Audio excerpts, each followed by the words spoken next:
He thought it was just another ordinary day, until he noticed something terrifying on his neck. What happened next shocked even the doctors. You won't believe what he went through. Jonathan Harris, a 38-year-old financial analyst, sat hunched over his cluttered desk in his small Chicago apartment.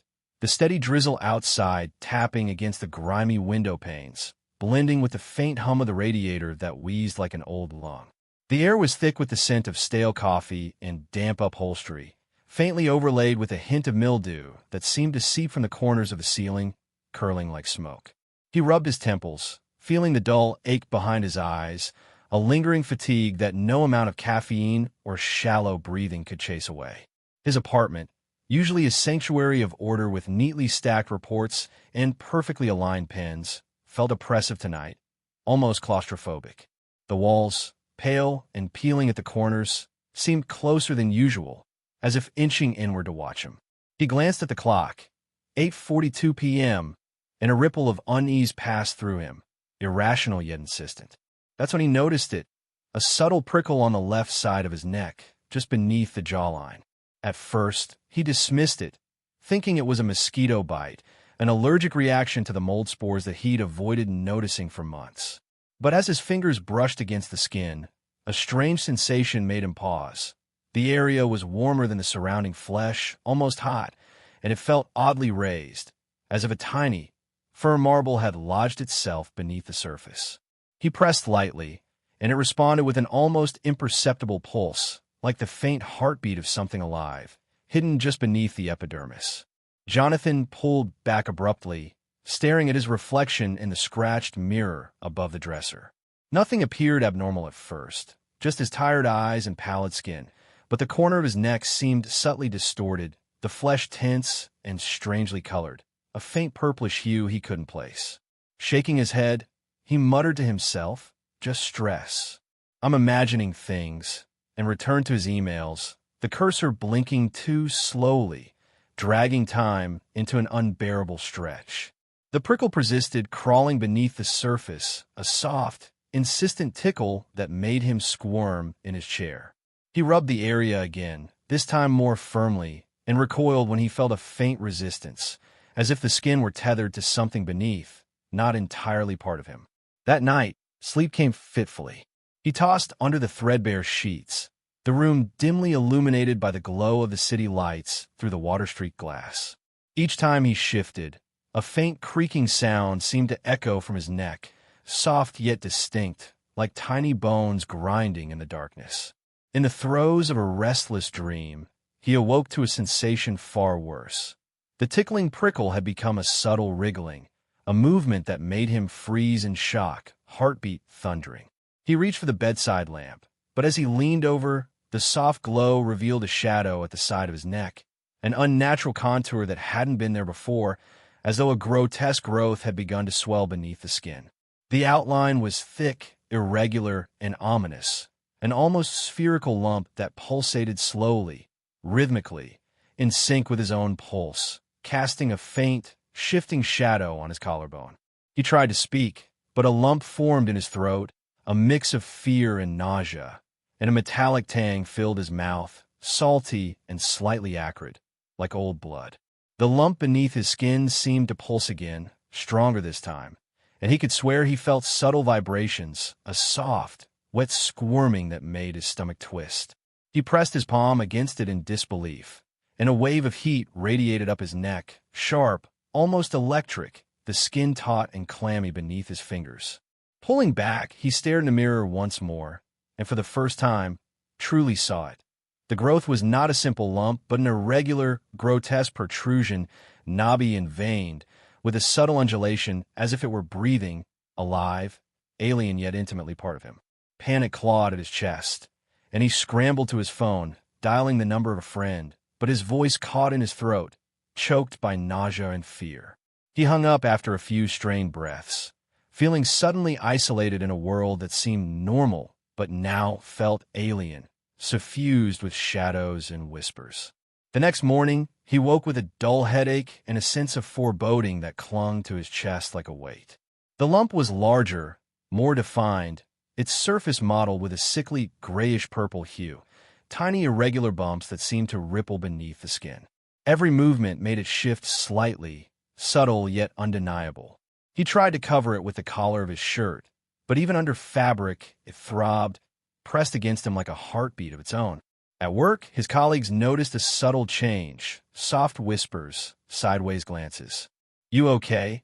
a coworker asked, tilting her head, the faint scent of disinfectant from the office mixing oddly with a sour, almost burnt smell that seemed to emanate from him. Jonathan forced a nod, ignoring the prickle of panic that danced up his spine. Lunch passed in a haze of discomfort. He felt the lump's pulse with every bite, every swallow, as though it were an invasive rhythm superimposed over his own body. That evening, rain streaked down the streets again, the city lights refracting through the droplets in a long, distorted streaks that mirrored the distortion he now felt in himself. He approached the mirror, his own reflection warping as he leaned closer, and with a strangled gasp, he saw the lump twitch, small but deliberate, as though acknowledging him, reacting to his gaze. He touched it, the skin sticky with sweat, and felt a sharp twinge, a stabbing discomfort that shot down into his shoulder. He recoiled, stumbling backward, heart hammering. The room felt suddenly smaller, oppressive, the shadows curling in corners like crawling insects. In the dark, he could hear a faint, wet squelching noise, irregular but rhythmic, emanating from the base of his neck beneath the growth. Panic morphed into terror. He tugged at the collar, pressed a cloth against the lump, but it resisted, firm beneath his fingers, and the subtle pulsations grew stronger, more insistent, like a heartbeat that did not belong to him. A soft, wet crunching sound, barely audible, echoed in his ears, and he froze, eyes wide, realizing that the growth was not inert. Something moved beneath the surface, alive, alien, something that could not be rationalized. The fear that had been simmering in the back of his mind. He'd joked about losing it, about stress and overwork, erupted fully. He sank to the floor, trembling, his hand pressed against the grotesque mass, and in the reflection of the mirror, he saw the faintest, most horrifying detail. A small depression, a subtle, pulsing indentation in the middle of the lump that seemed to open and close like an eye, quivering, wet, as if watching him. The air thickened, metallic and acrid, and the faint whimper of the wind outside became a chorus of distorted, whispering voices, echoing in the room. Jonathan recoiled, dropping to the floor, gasping for air, overwhelmed by a dread he could neither name nor escape. In the shadow of the mirror, the lump quivered once more, and the subtle, wet sound of movement intensified, as if it were testing its limits, stirring within him. He wanted to scream, but no sound emerged beyond a strangled rasp. He realized then, in the deepest core of his being, that the ordinary world he had returned to each day, the routines and the familiar faces, were irrelevant now. Something intimate. The following days blurred together for Jonathan Harris as the lump on his neck continued to grow, its grotesque mass now impossible to conceal even beneath the high collar of his shirts, bulging and pulsing like a living tumor, an alien intruder tethered to his flesh. Each morning, he awoke with a wet stickiness coating his collar and the nape of his neck. The foul metallic odor of blood mingled with an inexplicable, acrid stench that seemed to follow him throughout his small apartment, permeating the furniture and even the stale air he breathed.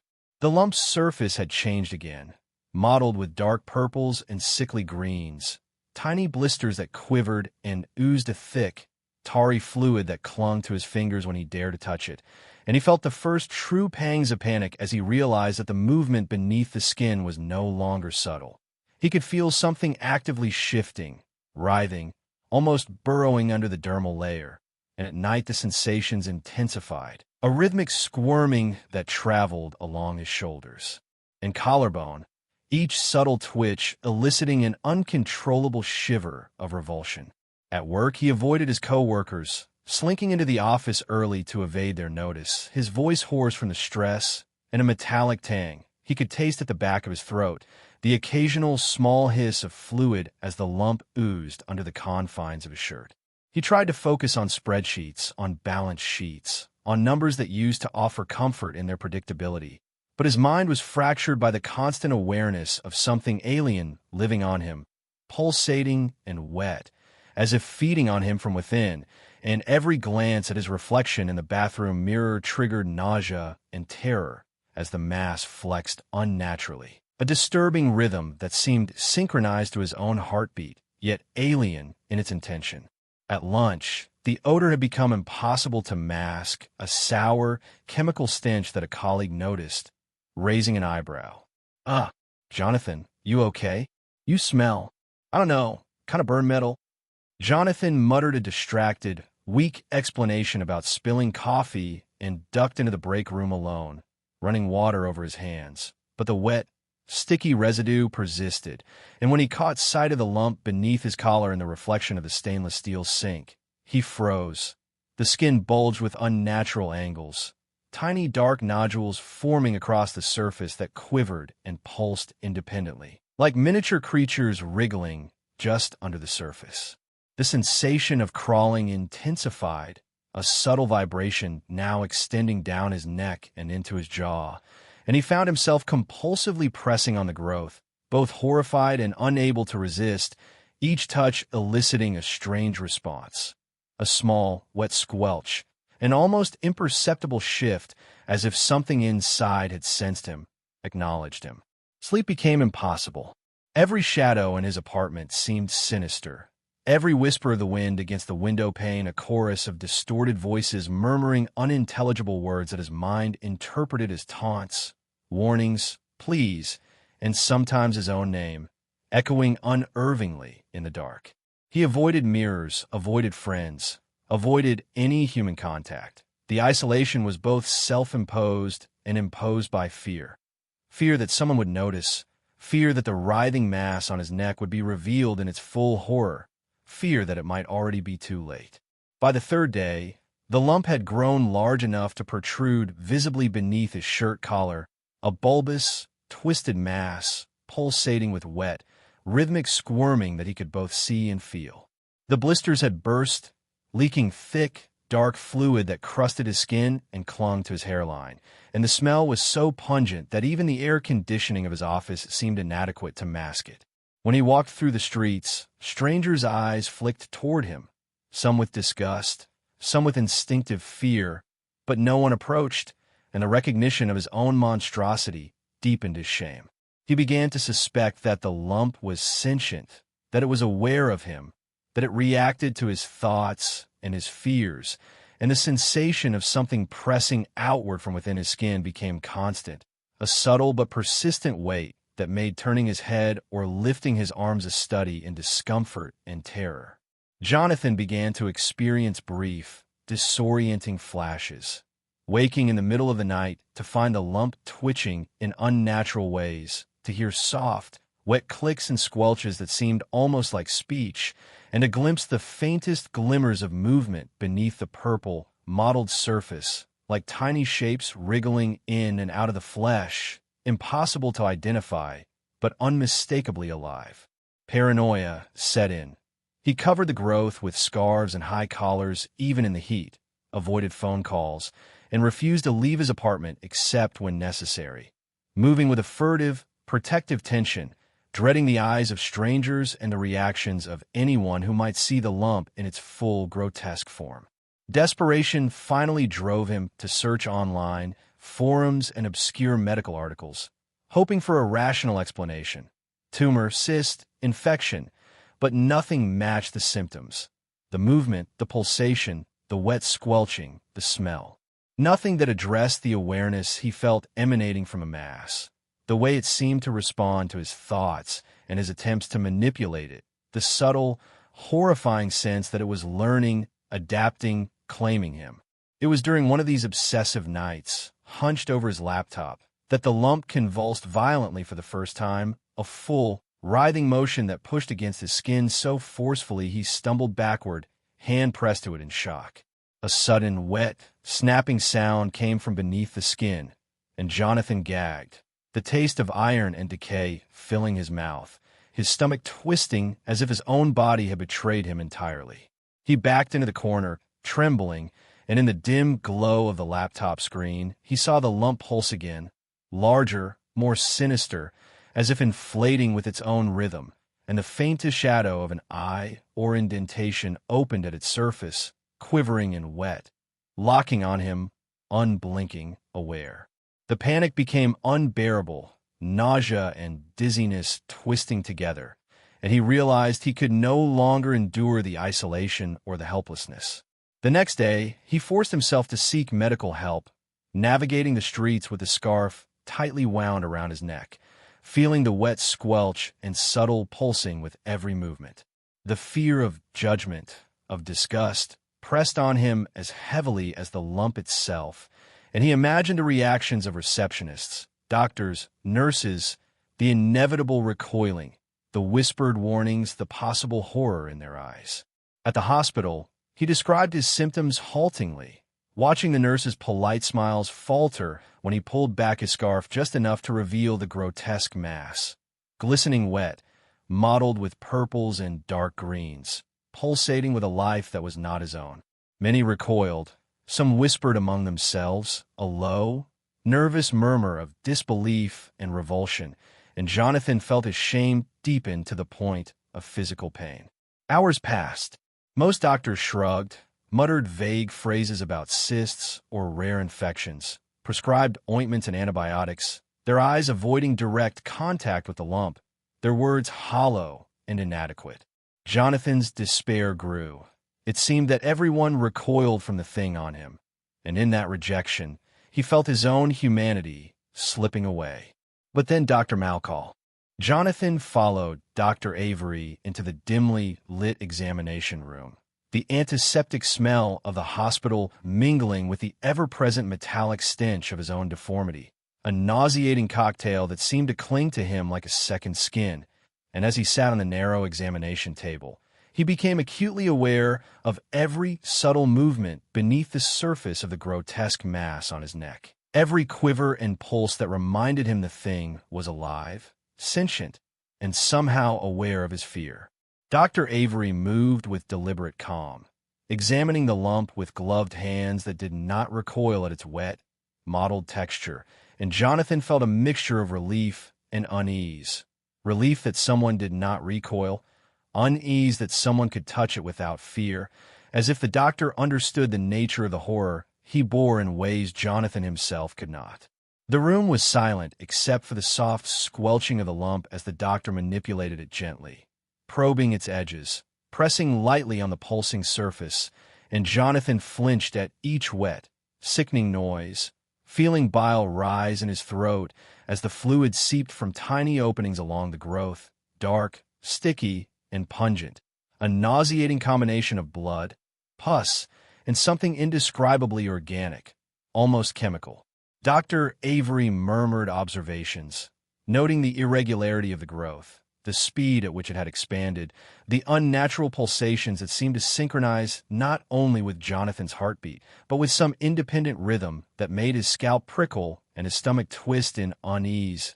And then, without warning, the lump convulsed sharply under the doctor's touch, sending a shudder through Jonathan's shoulders and a wet, snapping sound echoing in the otherwise quiet room. Panic seized him as he realized the movement was not random.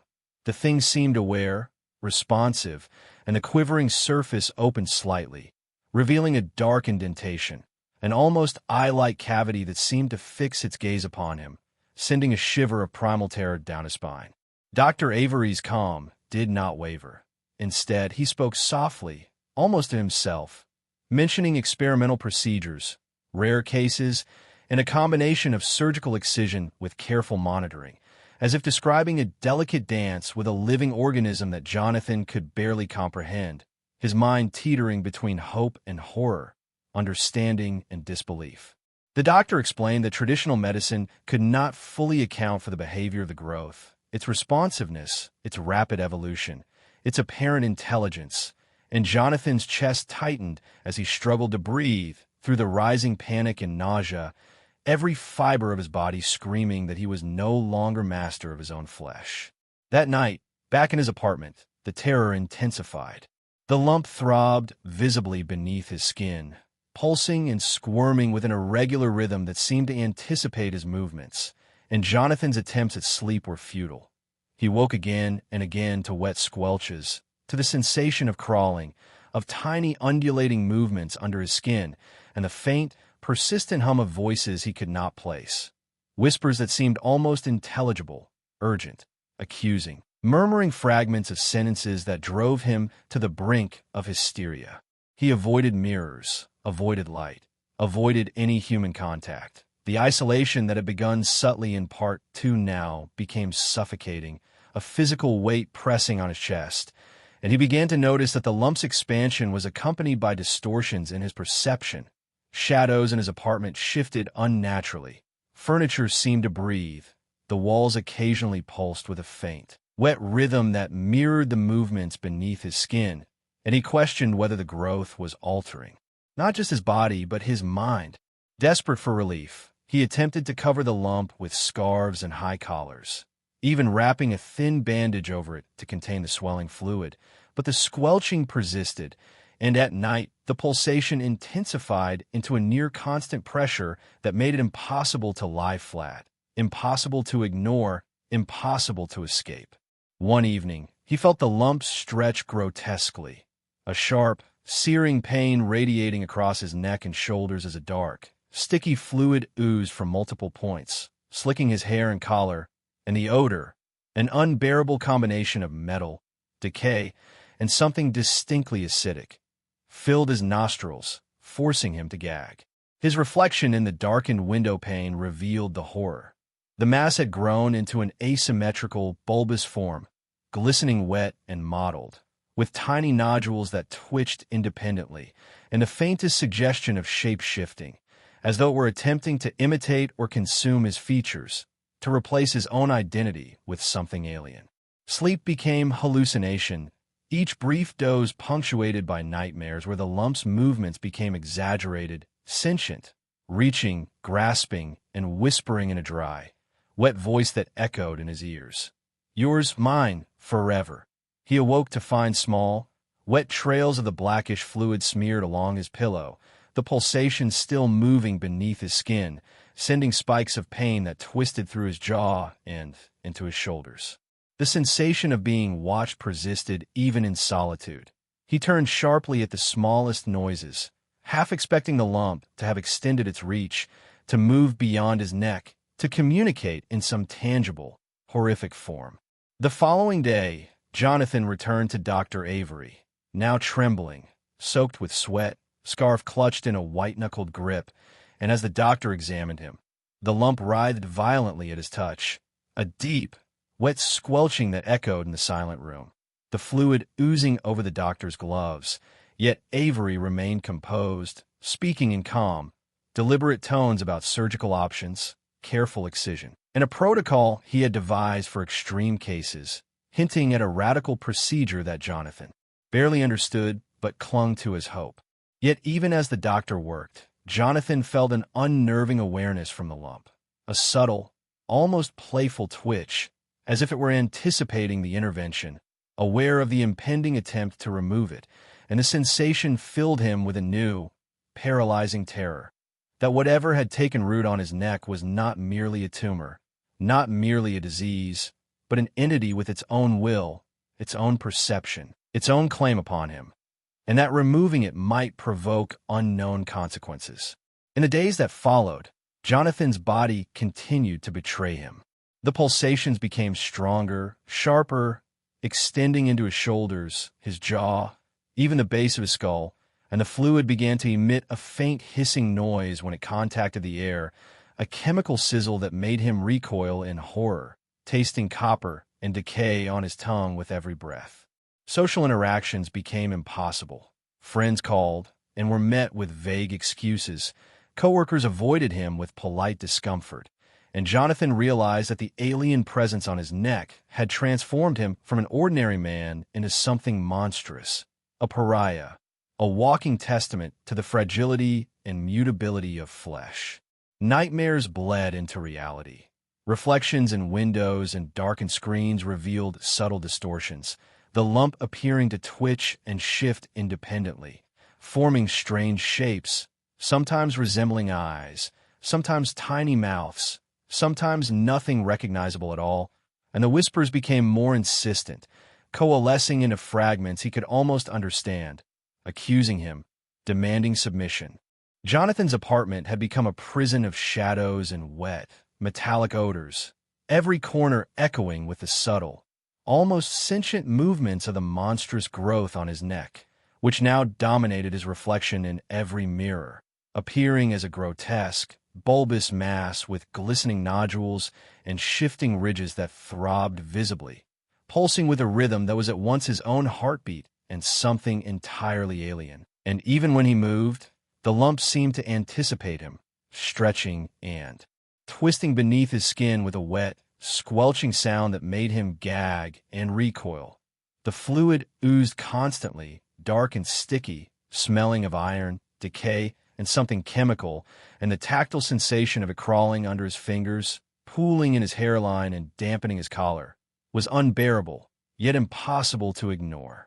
He tried to hide it beneath scarves and high collars, but the shape distorted fabric, stretched it unnaturally, and left damp stains that no amount of laundering could remove, while the whispers had grown louder, more coherent, demanding, accusing, telling him that it had claimed him, that he was no longer merely Jonathan, but a vessel for its presence, a body to host its will, and the psychological strain became nearly unbearable. A constant gnawing fear mixed with revulsion, shame, and a creeping, existential dread.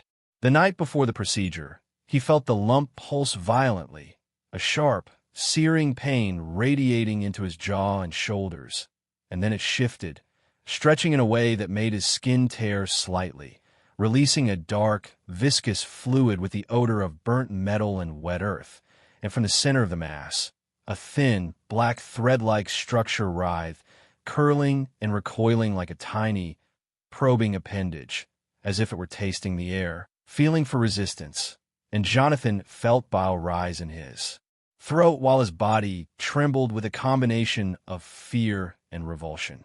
Sleep was impossible. He spent the hours listening to the wet, rhythmic squelches, to the whispers that seemed now to imitate his own thoughts, repeating doubts and fears, exposing long-buried guilt and shame, and in the mirrors, the lump appeared to shift subtly, forming shapes reminiscent of eyes or mouths that opened and closed in perfect synchronization with the whispers, until he began to doubt his own perception, wondering if the entity was manipulating reality itself. Dr. Avery arrived the next morning, calm, clinical, and unflinching, preparing Jonathan for the radical surgical procedure that might sever the entity from his flesh. And yet as he lay on the operating table, Jonathan could feel the lumps stretching against the constraints of the gown and the table straps, pulsing violently, as if protesting, screaming silently in the language of wet, squelching movements that only he could feel, the scent of decay mixed with antiseptic and the fluorescent. Lights seemed to warp, flickering in unnatural rhythms that mimicked the pulsation beneath his skin, as if the world itself were bending to the entity's presence. The incision was made, and immediately the lump reacted, convulsing sharply, spraying sticky, dark fluid that sizzled faintly upon contact with the surgical instruments, and Jonathan felt a visceral, shuddering pain as something deep within the mass writhed, a small, delicate appendage reaching outward, curling around his collarbone, exploring the sterile air, grasping, and then retracting, as if aware of the threat posed by Dr. Avery's scalpel. The doctor worked meticulously, excising portions of the growth with steady hands, speaking softly to reassure Jonathan, but the process was far from clean. The lump resisted, pulsing, twisting, tearing through itself in a grotesque mimicry of life, releasing foul-smelling fluids, and Jonathan's skin tore alongside it, leaving raw, red rips that wept blood and pus, every nerve ending screaming in agony and fear. Yet the worst was the sense of consciousness within the mass, the undeniable, feeling that it was alive, aware, and in communication with him, whispering through pain and touch that it would not let go, that it had marked him permanently, that even if severed, a part of it would remain. As the surgery progressed, The lump's surface opened slightly, revealing a wet, black cavity that pulsated like a tiny heart. And inside, Jonathan could swear he saw a glimmer of something eye-like, observing, reacting, and then recoiling, and the psychological weight became unbearable. The horror of his own body no longer his own, the realization that he was intertwined with a sentient, alien presence, nearly driving him to panic. By the time Dr. Avery completed the delicate excision, Jonathan was exhausted, trembling, soaked with a mixture of sweat, blood, and the black, viscous fluid. Yet the worst revelation came when he caught his reflection in a small metal tray. The lump was reduced, smaller, but faintly, unmistakably. It pulsed beneath the surface, a subtle twitch that seemed to say not gone forever, and the whispers, though weaker, persisted, a wet, sibilant murmur that promised return, reclamation. Leaving Jonathan alone with a gnawing, relentless dread that his body had been forever altered, that the entity had marked him, and that even in this apparent victory, he might already be irreversibly lost. Jonathan returned home days after the surgery, his neck wrapped in sterile bandages, the apartment eerily quiet, yet the air still thick with a faint metallic stench that made his stomach turn. At first, relief washed over him as the swelling had reduced, the lump flattened, and he could move without the unbearable, pulsing agony. But the shadow of unease never left, every mirror reflecting his taut, scarred skin like a reminder that the horror was only subdued, not gone.